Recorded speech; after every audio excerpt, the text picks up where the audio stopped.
3 وظیفے آپ کی خدمت میں عرض کرنے. سخت مشکل جب آتی تھی نا تو صحابہ پڑھا کرتے تھے حسبنا اللہ و نعم الوکیل. نعم المولا پڑھیے گا، حسبنا اللہ و نعم المولا و نعم النصیر. اس کا معنی بڑا خوبصورت ہے. بالکل سادہ سا مختصر سا معنی کرے نا تو اس کا معنی یہ ہے میرے لیے اللہ ہی کافی ہے.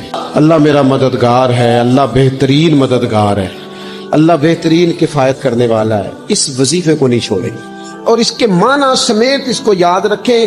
آپ محسوس کریں گے طبیعت طاقتور ہو گئی ہے، روح طاقتور ہوگی، اس کو بھولنا نہیں.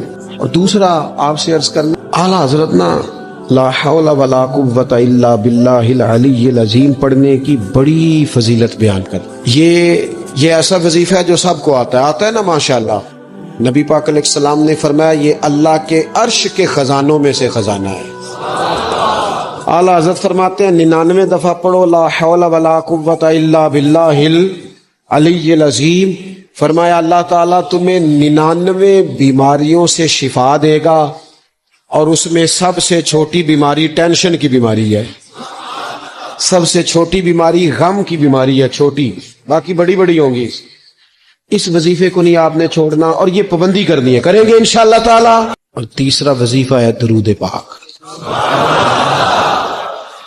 یہ بندہ درود پاک پڑھتا ہے تو پتہ ہوتا کیا ہے، 1 بار پڑھو تو 10 رحمتیں، 2 بار پڑھو تو 3 بار پڑھو تو 4 دفعہ پڑھو تو پھر تو چاروں جانب رحمت ہی رحمت ہو جاتی ہے.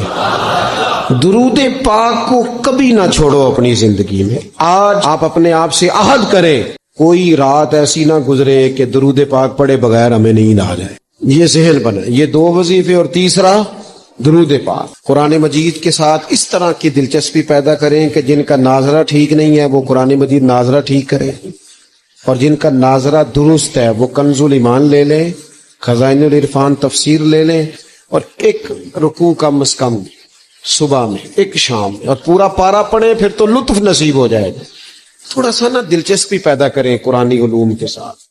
بڑی خشکی ہے، بڑے شعر یاد ہیں، بڑی کہانیاں یاد ہیں، بڑی باتیں یاد ہیں، پر قرآن پاک کے ساتھ ہماری وہ دلچسپیاں موجود. خاص ذوق پیدا کریں قرآنی تعلیمات.